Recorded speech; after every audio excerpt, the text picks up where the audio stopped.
Se o meu áudio estiver bacana aí, vocês mandam um joinha aí pra nós. A gente tentou iniciar. Tudo bom, André? Tentou iniciar a live aí com o Elton, não deu, não sei porque o Instagram tá muito ruim pra mim.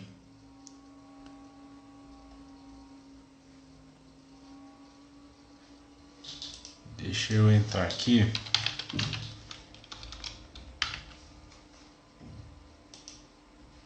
Tudo bom, Augusto? Aqui. Vamos ver.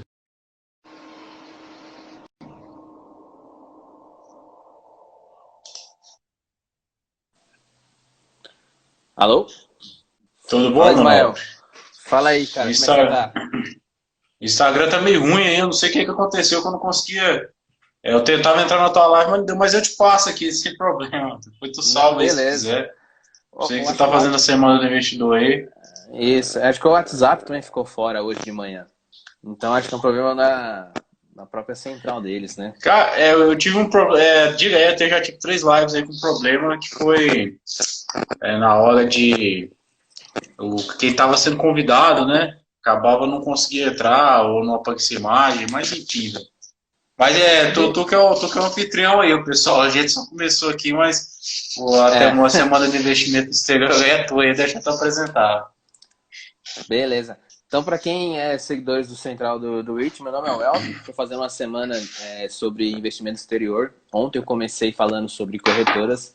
Hoje vamos falar sobre o REITs. Aí eu convidei a Central do REIT, que é com o Ismael, que eles são profissionais nisso, manjam muito.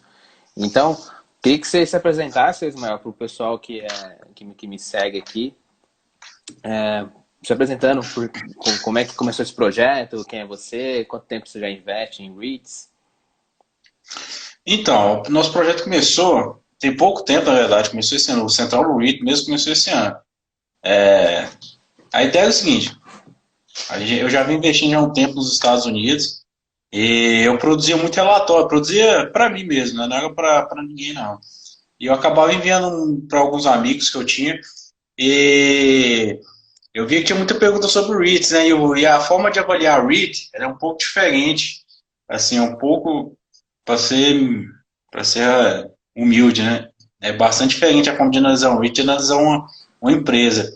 Então, e aí as pessoas perguntavam muito sobre o REIT, né? E no privado e acabava que eu ficava respondendo sempre as mesmas questões. Aí eu conversando com um amigo meu, Joaquim, que tá aí, quem tiver pergunta aí sobre o REIT, aí ele tá aí no Central Responde, só perguntar que ele responde por escrito aí. A gente teve a ideia de montar a Central do REIT para disponibilizar os relatórios que a gente tinha, né? Vários relatórios, inclusive, que a gente põe no Telegram, eu já tinha ele há mais de ano. O que a gente fez foi atualizar eles, trazer algumas novidades, principalmente porque o REIT é um investimento de longo prazo, porque eles são bem semelhantes com os nossos fundos imobiliários, não são iguais, não são primos, irmãos, não são nada, mas lembra um pouco nossos fundos imobiliários. Acaba sendo aquela porta de entrada aí para a renda variável. Foi quando a gente teve a ideia de montar a central do REIT aí para focar só nesse assunto, né? E aí a gente montou o canal Telegram aí para aí a gente monta os relatórios aí para todo mundo. Quem quiser ver, tá tudo lá, pessoal. Eu tô seguindo lá, tem bastante coisa, né? Então, para começar, o que são REITs? Cara, o REITs é Real Estate Investment Trust. Eles começaram lá em 1960, né? A ideia dos REITs era o seguinte no começo, né? A gente tentou copiar isso, mas o nosso fundo imobiliário ele é um tanto diferente. Na verdade, não é os REITs que são diferentes, são os nossos fundos imobiliários que são diferentes. Porque os REITs eles são empresas, então eles não são fundos. Tem um CEO, tem um conselho, tem tudo lá que uma empresa normalmente vai ter. Em 1960, quando teve você tinha aquela crise, né, que você tinha acabado. Na verdade, o capitalismo é cíclico, né? Então, o governo ali do Eisenhower queria estimular a economia, então ele queria facilitar a compra de casas, ele queria aquecer a construção civil, e aí ele trouxe uma nova modalidade de investimento, né, que é os REITs. Tanto é que os primeiros REITs não eram nem dos 5 primeiros, né, dois eram o primeiro REIT a ser listado foi o Continental, que era um REIT de mortgage, que é hipoteca. Então o intuito era, como lá nos Estados Unidos não tem um monopólio igual tem aqui da Caixa Econômica, quase um monopólio, né, que Sim. todo o financiamento é através do banco da Caixa, então lá você tem os pequenos bancos ou os REITs de hipoteca que facilita a compra da casa, né? Então os REITs começaram aí. Já no Brasil, os nossos fundos imobiliários começaram em 1993, né? Então, mas para quem está começando, seria parecido com os fundos imobiliários nossos. Não vou falar qual o grau de parentesco, porque eu nunca fiz o DNA, né? Então, não são parecidos, então, a estrutura entre REITs e fundos imobiliários. Não, os nossos fundos imobiliários eles são organizados na forma de condomínio, né? Então você tem o nosso fundo imobiliário é basicamente que você compra uma cota daquele prédio, entendeu? Então, no caso do fundo ele vai ter mais de um prédio, alguns, né? Então você está comprando uma cota daquilo ali, e aí você tem um administrador, gestor daquele fundo imobiliário, entendeu? Os nossos fundos imobiliários, por exemplo, eles não podem tomar empréstimo, né? Eles não podem se endividar. A única forma que eles têm de crescer é através da subscrição, a emissão de novas cotas. Já os REITs não, os REITs eles podem se endividar.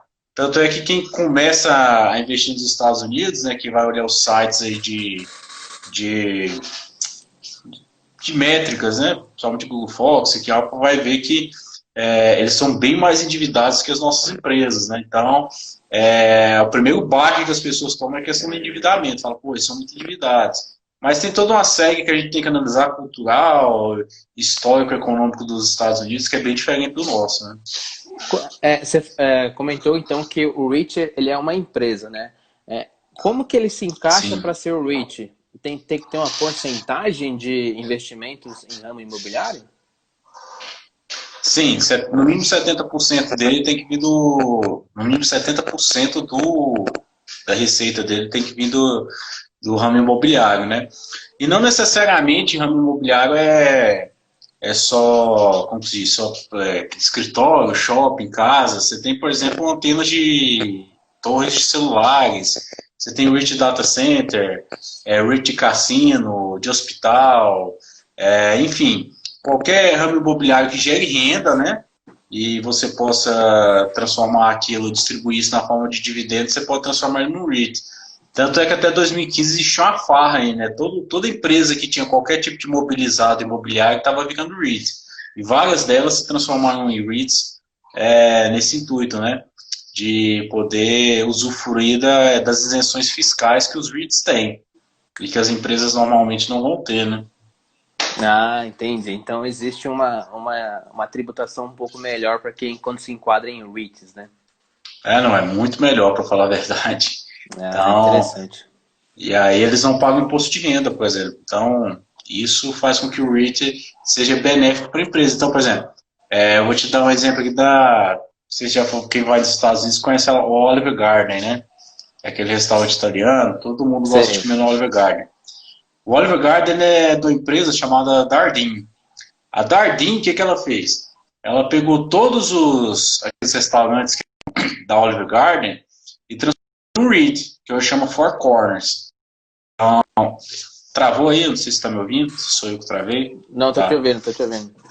Então, ele pegou todos os restaurantes deles e transformou em um REIT, chamado Four Corners.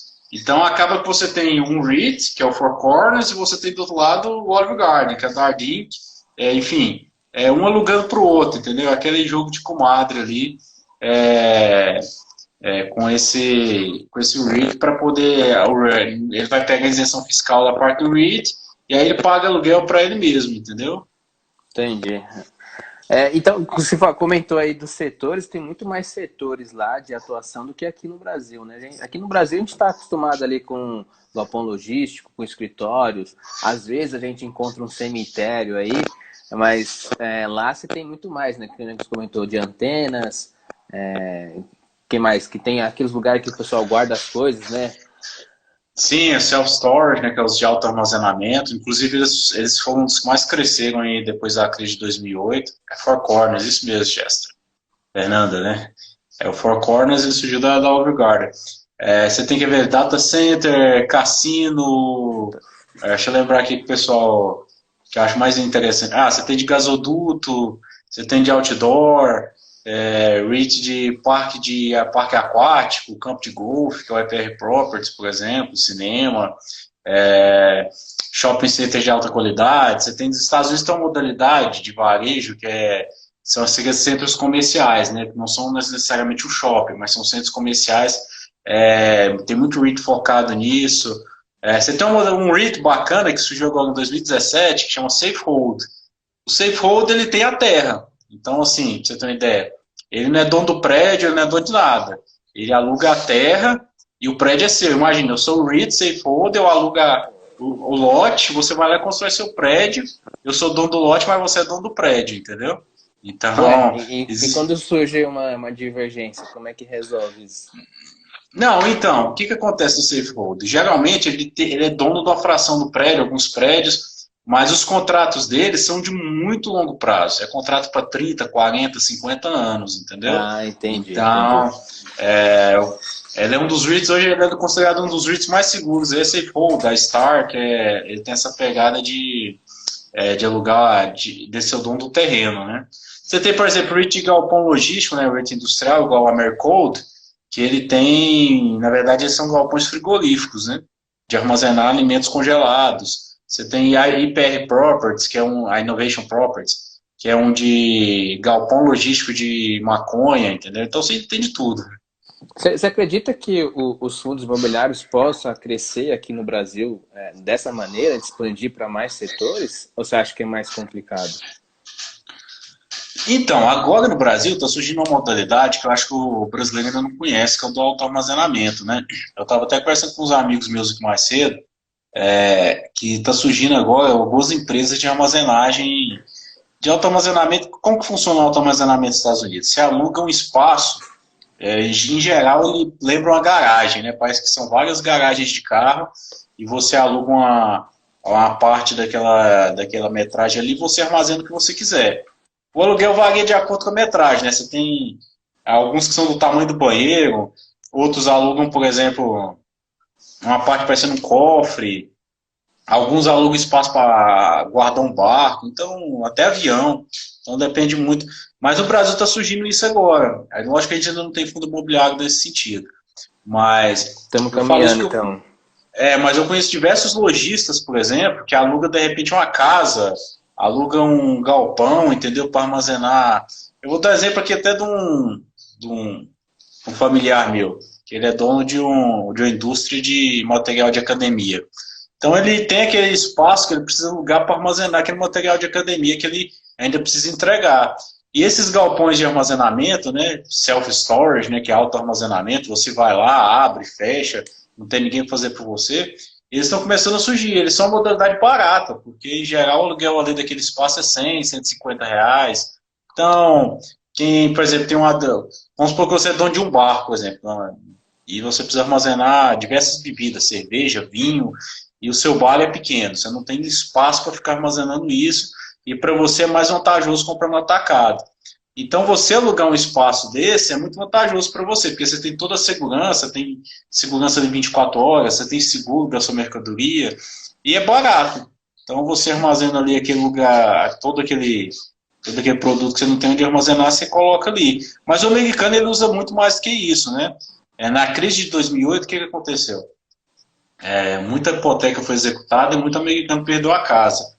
Então, quando você sai de uma casa grande para uma casa menor, você não quer perder todos aqueles bens que você tem, né? Então, tem muito material ali, às vezes a cadeira que era da vovó, a penteadeira da titia. Então, você vai lá e guarda nesse espaço de self-storage. Então, eles cresceram muito.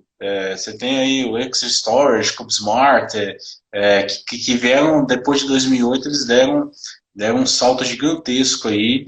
Mas hoje eles estão aí um pouco ainda patinando, assim. Eu acho que eles são bons ainda, mas a perspectiva que a Cablena não porque é muito comoditizado, entendeu? O que você Uhum. oferece não tem diferença. É muito fácil de fazer também.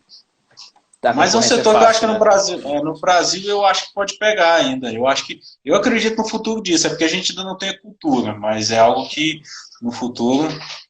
Aqui em São Paulo eu já consigo ver uns prédios novos disso daí, que é Aqui perto da minha casa mesmo tem um. Agora eu não sei como que se tá tendo utilização, se não tá, né? Mas é algo novo aqui no Brasil, realmente, né? Não, então é É, algo novo. qual é a frequência de pagamento dos rendimentos dos REITs? Eles são parecidos aqui com nossos fundos imobiliários, que por lei é a cada 6 meses, mas os fundos imobiliários Sim. a cada pagando mensalmente. Lá tem alguma regra sobre isso? Não, então, lá são trimestrais. Então, de 3 em 3 meses você recebe. Mas existem algumas exceções que são mensais. Mas os REITs que pagam mensais, eles pagam porque é política interna da própria empresa, não é porque eles são obrigados a distribuir mensalmente. Mas o que, que acontece? Eu vejo que o pessoal pergunta muito sobre, pô, quem paga mensal, quem paga mensal. E o interessante é porque eu não olho se é mensal ou trimestral. Para mim, tanto faz, eu olho outras métricas. Mas, por coincidência, os REITs que pagam mensal, a maioria deles são REITs muito bons. Porque o REIT, para ele poder pagar mensal, ele precisa ter um fluxo de caixa, precisa ter um planejamento ali constante. Então, você tem Stag, por exemplo, que é um REIT industrial. Então, eles adotam muito o modelo que chama de Triple Net Lease. Né? O que é o modelo de Triple Net Lease? São contratos muito longos. Então, são inquilinos muito bons. Então, acaba que, por coincidência, os REITs que pagam mensais, a grande parte deles são REITs que eu considero até REITs bons, para falar a verdade. Entendeu? Mas não é o meu foco o pagamento mensal, porque o geral é trimestral.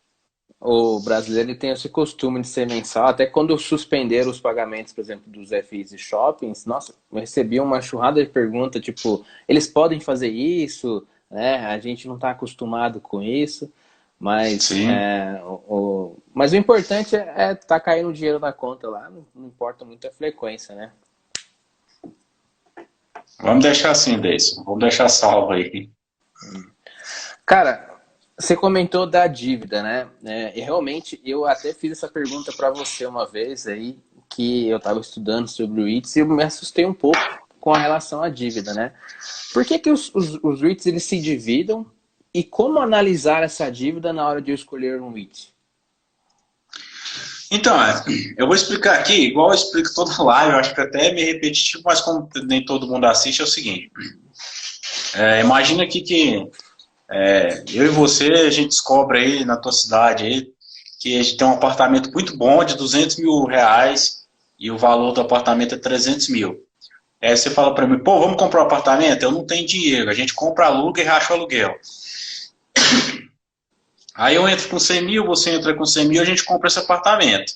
Aí a gente monta aqui o fundo imobiliário, né? Então, o nosso fundo imobiliário aqui é o fundo imobiliário da Central do REIT aqui. A gente não poderia ser, né? Porque dois só não pode montar, mas esquece essa parte aí. E aí surge, daqui 2 anos, surge outro apartamento no mesmo prédio, a gente quer comprar, só que eu chego em vocês e falo, pô, eu não tenho dinheiro. Aí, pô, eu também não tenho. Nesse caso, se a gente fosse um fundo imobiliário no Brasil, qual é o único método da gente poder comprar esse outro apartamento? É fazendo a subscrição. A gente teria que chamar outras pessoas para fazer parte do nosso fundo imobiliário. E aí, nesse caso, ia entrar o João, o José, enfim, o nosso fundo imobiliário ia crescer, mas patrimonialmente nem eu nem você ia crescer. É lógico, a gente ia diversificar, o fundo ia melhorar, toda aquela coisa, mas o crescimento em patrimônio a gente não ia ter. Você concorda comigo? Sim. Já o REIT, o que o REIT faz? O REIT é o contrário. Então, se a gente fosse um REIT, nesse caso aqui, a gente comprou o primeiro apartamento, a gente fala, pô, vamos comprar o segundo? No caso do segundo apartamento, eu falo, pô, eu tenho linha de crédito na Caixa Econômica, vamos comprar financiado? A gente compra esse apartamento financiado, daqui 10, 15 anos, por exemplo, esse segundo apartamento vai estar quitado e a gente vai estar recebendo os dois aluguéis. Então, apesar do endividamento ser ruim, se a gente for pensar assim, pô, endividamento, na nossa vida pessoal é um tanto ruim a gente se endividar demais. Mas pensando nesse caso do REIT, depois de 10, 15 anos, nosso patrimônio ia ter dobrado. Além daquele crescimento orgânico que a gente vai ter, é lógico, né, porque o apartamento vai se valorizar ao longo do tempo, mas o nosso patrimônio vai dobrar porque a gente se alavancou, a gente se endividou momentaneamente, mas no futuro a gente cresceu nosso patrimônio sem diluir, sem chamar mais gente para dentro, entendeu? Tanto é que nos Estados Unidos, quando um REIT, tem 3 formas principais de crescer, né? Um é se endividando, a outra é emitindo novas ações, que é o caso da subscrição, que a gente tem aqui, e qualquer, agora esqueci, emitir novas ações, subscrição, caramba, esqueci a terceira forma aqui agora. Enfim, depois eu lembro que eu falo para você. Mas o que acontece? Quando emitir novas ações é a forma mais cara de você crescer. O outro é o caixa. Então ele pode crescer também fazendo caixa. Um exemplo disso é o Rexford Industrial. Está crescendo muito agora, só com que ele tem caixa. Quando eu emito novas ações, o mercado vai enxergar isso como algo muito ruim. Porque eu estou passando mensagem para o mercado que a minha ação está muito cara. Porque é mais barato eu emitir uma nova ação do que eu pegar uma taxa de juros quase zero que está hoje nos Estados Unidos. Então, e é difícil a gente entender isso, porque quando a gente entra nos Estados Unidos, a gente vai pisando um pouco nos Estados Unidos, a recompra de ações enxerga como algo bom, né? Porque se o REIT está recomprando ações, ele está diminuindo, né?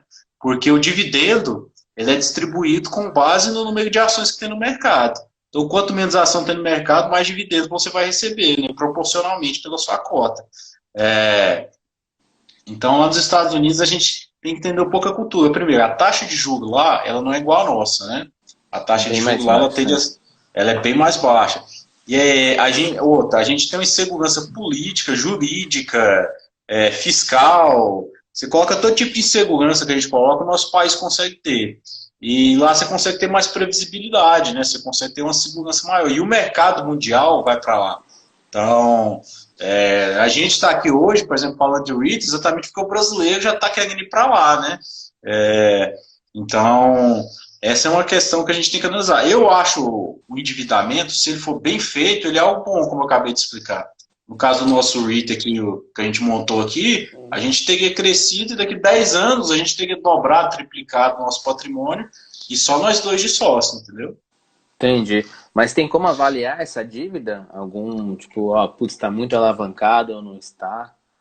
Então, você tem uma série de métricas, né? Você tem o dívida EBITDA, você tem o dívida NOI, dívida patrimônio líquido, que você pode avaliar. A primeira que eu analiso, primeiro é o dívida EBITDA, né? O dívida EBITDA é basicamente, por exemplo, o dívida EBITDA em 3, significa que, tudo que entra em caixa levaria 3 anos para pagar. E a média lá é 6. Então, o dívida EBITDA lá você vai ver que gira mais ou menos em 6. Mas você tem alguns REITs que tem dívida EBITDA de 15. Então, são REITs muito endividados. Tem um REIT aí que o pessoal gosta muito aí, até algumas casas de research da Call, né, que é o Brookfield. O dívida EBITDA dele está em 11, mais ou menos. Então, ele tem uma dívida considerável e o payout dele é muito baixo. Então, depende muito, entendeu? Mas você tem REIT, por exemplo, que tem uma dívida até às vezes de 5, mas a dívida dele é para longo prazo. O rating dele é bom, o jogo é baixo, então ele consegue rolar essa dívida. Então, é toda uma sequência de fatores que você tem que analisar com relação à dívida. Só o dívida EBITDA sozinho não pode te enganar um pouco também, entendeu? Show de bola, show de bola. E vale a pena, cara, ter ETF de REITs? Olha só, quando o pessoal começa, eu vou falar que eu comecei com um ETF também. É o normal você começar com ETF. E o pessoal vai muito no VNQ, né? Porque é o maior. E não necessariamente o VNQ é o melhor. O ETF mais antigo hoje é o IYR. Inclusive a Suno aí, ela lançou o Suno 30 aí. E ele tem um pouco dessa... Eu vejo no Suno 30 um pouquinho lá que eles se inspiraram no ICF, no YR, porque são ETFs que eles têm só os 30 maiores na carteira dele. Então, ele acaba performando um pouquinho melhor do que o VNQ, porque o VNQ ele possui todos os REITs na carteira dele. Ele balanceia conforme o valor de mercado, 184 REITs. Então, ele tem todos os REITs que está compondo a carteira dele. Então, os REITs bons acabam puxando para cima, mas você acaba tendo muito REIT ruim, puxando ele para baixo. Então, esses outros ETFs, que é o YIR e o ICF, eles acabam eliminando ali os REITs com menor valor de mercado. Mas para o investidor que está começando, ou não tem tempo de estudar, eu não sou contra ETF, não. Mas eu gosto de estudar pessoalmente cada REIT, entendeu? Entendi, Richard. E como que está a sua carteira hoje? Tem uma porcentagem no Brasil ou está focada somente nos Estados Unidos? Não, então, se eu recebesse em dólar, eu falo até assim, se meu salário fosse em dólar, eu não ia investir R$1 no Brasil. Véio. Talvez até comprasse a ação daqui, mas isso é tudo via DR. Mas como eu estou aqui, meu dinheiro em real, hoje, cerca de 40, 45% do meu patrimônio de investimento está nos Estados Unidos. Eu mantenho uns 55% a 60% aqui no Brasil. E lá nos Estados Unidos é só focado em REITs ou tem estoques também? Então, o bacana do REITs, eu vou te explicar o que é. É porque ele te dá uma porta de entrada para outros investimentos. Eu vou te contar aqui, por exemplo, de uma empresa que ninguém vai conhecer de repente. Chama Datadog. Datadog é uma empresa que ela... Como que eu vou explicar, cara, a parte TI? Ela faz um meio de campo dentro de um data center. Então, estudando o REIT de data center, eu descobri que a Datadog é uma das melhores empresas para solução de nuvem. Então, quando uma empresa está, por exemplo, vou dar exemplo da Amazon. A Amazon hoje é a maior empresa de nuvem pública do mundo. Ela deve ter um maior market share. Então, se você quiser ser cliente da Amazon, quiser fazer negócio com a Amazon, você precisa estar dentro do data center que a Amazon está. Certo? E esses data centers, a grande parte deles são REITs, como o Equinix, Digital Realty. E o que o Datadog faz? Quando você tem qualquer problema de interconexão entre cliente e a Amazon, então, por exemplo, você quer comprar qualquer produto aí na Amazon, mas o produto não é da Amazon, o produto é de um cliente que está hospedado no site da Amazon, isso pode gerar problema, entendeu? Problema de tráfego, problema de interconexão. E a Datadog é uma das melhores soluções nesse sentido. Então, se vocês olharem o ticker dela, vocês vão ver que ela está voando aí. Então, acho que menos de um ano ela já está dando 120%, algo assim que eu olhei. Porque ele é uma das melhores empresas. Vocês podem olhar no Google aí, DDDog. DDog, aliás, o ticker dela. Então, ela é uma empresa que trabalha muito nesse sentido. A própria Amazon, por exemplo, eu tenho Amazon na minha carteira, mas não é porque ela vende aqueles produtos, é porque a Amazon hoje é a maior empresa de nuvem. Então, não é só aquele vendedor que vende calçado, enfim, né? São só essas empresas que estão dentro da Amazon. Qualquer empresa que quer entrar na parte de tecnologia, hoje ela precisa estar conectada com a Amazon. Então, eu tenho a Amazon na minha carteira. A Alibaba, por exemplo, o pessoal acha que Alibaba é outro, que quem estava assistindo a live do Rei Dalio, o Rei Dalio tem uma posição considerável em Alibaba, e ele mesmo fala que a posição de Alibaba não é por causa das vendas que eles têm, é devido ao market share que eles têm de cloud. Então, hoje o mundo daqui a um tempo vai resumir uma grande nuvem, entendeu? Nuvem virtual. Sim, isso é verdade. Cara, minhas perguntas aqui encerraram, foi uma aula top, muito obrigado. Não sei se tem tempo para ter alguma pergunta dos seguidores aqui. Vai mandando aí, mas... Não sei se apareceu alguma pergunta. Eu acho que, eu não sei se eu falei errado, pessoal, no começo, mas o retail é obrigado a ter 75% da receita dele de aluguel, tá? Então, vamos lá. Comentaram muito do SPG. Simon Property Group. Então, Simon Property Group, ele para quem quer saber dele, eu vou explicar. Acho que ele está com yield bem alto, quer ver? Vou até ver aqui quanto está o yield dele. A última vez que ele deve estar com yield perto de 10%. Aí, quando o pessoal me pergunta de REIT, eu já sei que é yield alto. Mas Simon Property Group é o seguinte, ele é o maior REIT de varejo. Varejo que se diz todo shopping, então ele é um dos maiores shopping centers do mundo aí. E ele não tem posição só dentro, aí 11,9 o yield dele. Então, Simon Property Group ele não tem posição só nos Estados Unidos, ele tem posição na Europa, na Ásia, Hong Kong, Singapura, enfim. E ele vem com um intuito de crescer muito forte nessa crise. Ele já comprou Forever 21, né? Quem conhece Forever 21, aquela loja que geralmente tem shopping. Ele estava com o processo de comprar. Ele está comprando o JCPenney, que faliu, né? Tá processo de falência aí, o JCPenney, que é uma loja de departamento. E ele está comprando o Taubman Center, que é outro REIT menor. Só que o Taubman Center possui alguns shoppings de luxo ali na Califórnia, que é principalmente em Beverly Hills. E acabou que com a crise aí, o dinheiro já estava praticamente já liberado pelas instituições financeiras, o Simon Property Group deu para trás. E aí o Taubman Center, para piorar a situação agora, falou que eles aprovam a compra e eles entraram na justiça.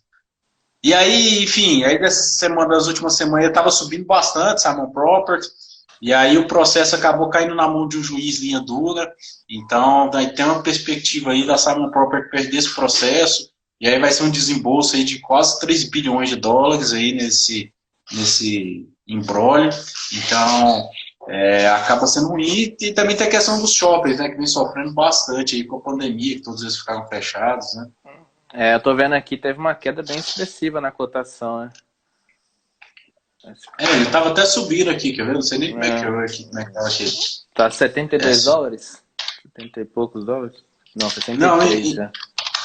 Quer ver como é que eu vi aqui, ó? Vamos pegar year to date aqui, ó. Se vocês for olhar aí, ó, ele vinha subindo bacana aqui até o dia 8 de junho, né? A partir do começo de junho aí, acho que foi dia 12 mais ou menos, houve a distribuição do processo, caiu na mão do juiz linha dura e aí ele vem sofrendo novamente aí. Então é isso que ele vem. Mas é um REIT muito bom, ele é o maior do mercado, do varejo ele é o maior.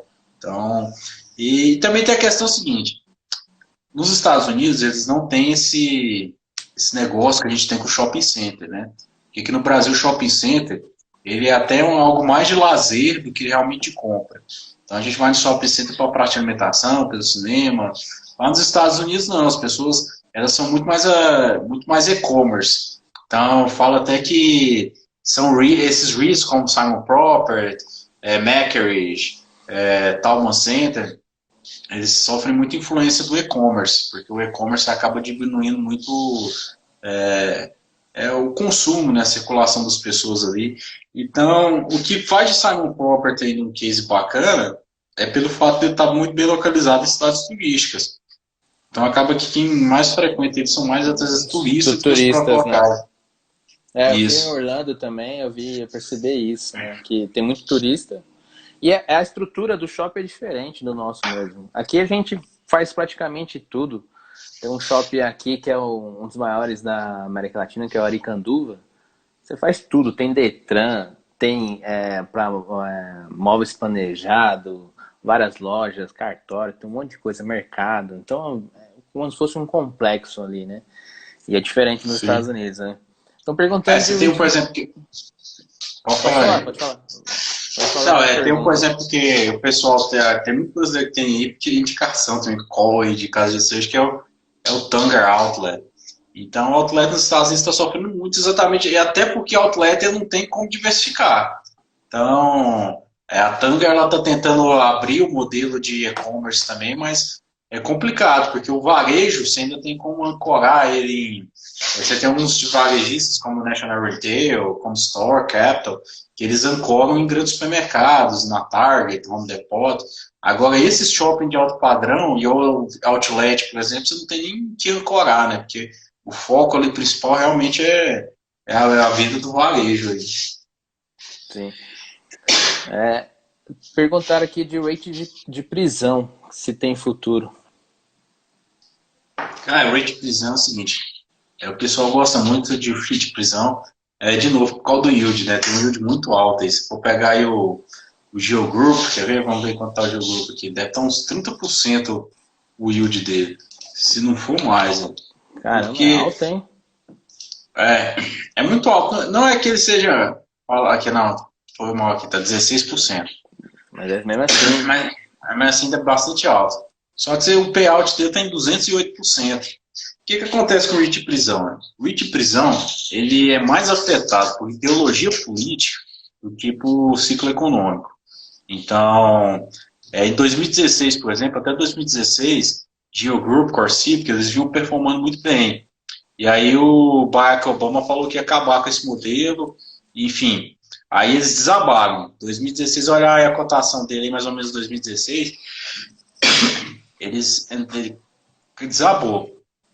E aí entrou o governo do Trump, né? Toda aquela medida legal, vou colocar lá um muro no México, e aí ele incentivou ainda mais a detenção de imigrantes, e eles voltaram a crescer. E agora existe o temor de um partido do Partido Democrata voltar a governar os Estados Unidos. Enfim, na minha opinião, eu não gosto por duas coisas. Primeiro, porque você acaba sendo mais exposto a isso, do ciclo, a ciclo, como se diz, ao que o Político. político pensa, a ideologia A do ideologia, político, né? ao ciclo econômico, entendeu? Porque são REITs que acabam que, se for olhar o balanço deles, até não são REITs ruins.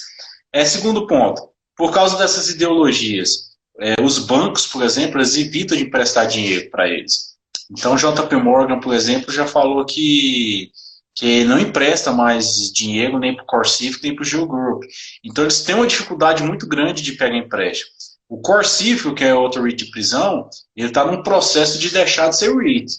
Ele está querendo voltar a ser uma C-Corp, porque voltando a ser um C-Corp, ele não tem mais a obrigatoriedade de pagar dividendo, e aí ele vai usar o caixa dele para poder crescer, entendeu? E existe esse temor também de que o Geo Group vai voltar a ser, enfim. E o segundo ponto que eu não gosto de REIT de prisão é porque, pô, meu investimento ele depende de uma piora do grau da sociedade, entendeu? Um maior encarceramento de imigrante, por exemplo. Enfim, não é algo que me agrade, entendeu? Eu acho que tem muitos outros REITs muito bons aí para a gente investir. Mas, enfim, não é. Quem quiser investir, investe. O dinheiro é seu. Show de bola. Cara, por mim aqui, tá encerrado. Show de bola. Se puder deixar salvo aí. Não, vou deixar salvo, vou te enviar aqui. Vou pedir pro pessoal vir pra cá pra assistir essa live aí. Beleza? O pessoal perguntou de SLG. Ó, quem quiser saber de SLG também, a gente já fez no nosso Insta, não, no nosso Telegram tem SLG lá, que é o REIT escritório, né? Só fala aqui rapidinho aqui de SLG antes de acabar, que foi respondendo você que perguntou aqui, que eu vi que teve umas 3 perguntas de SLG. SLG é um REIT muito bom, né? Porque, assim, ele é bom, mas ele está focado só em Manhattan, Nova York. Ele tem uma dívida alta, mas o que vem me agradando muito nele é porque eu vi a última teleconferência do CEO deles, eles falaram que agora eles vão começar a bater em cima da dívida deles. Então eles querem começar a diminuir a dívida deles para poder crescer. Eles acabaram de comprar um prédio aí perto do Madison Square Park, junto com o fundo de pensão aí da Coreia do Sul. Então é um REIT muito bacana. Mas eu não tenho na carteira, mas eu também não condeno quem tem, não. É um REIT interessante, velho. Tem um yield alto agora. Mas é isso aí, pessoal. Show de bola. Cara, muito obrigado mesmo. E tamo junto aí nessa caminhada de investimento no exterior. Tranquilo. Precisando de qualquer coisa, tamo aí, meu irmão. Valeu, muito obrigado. E parabéns aí pelo teu canal. Valeu, até mais. Tamo junto. Falou.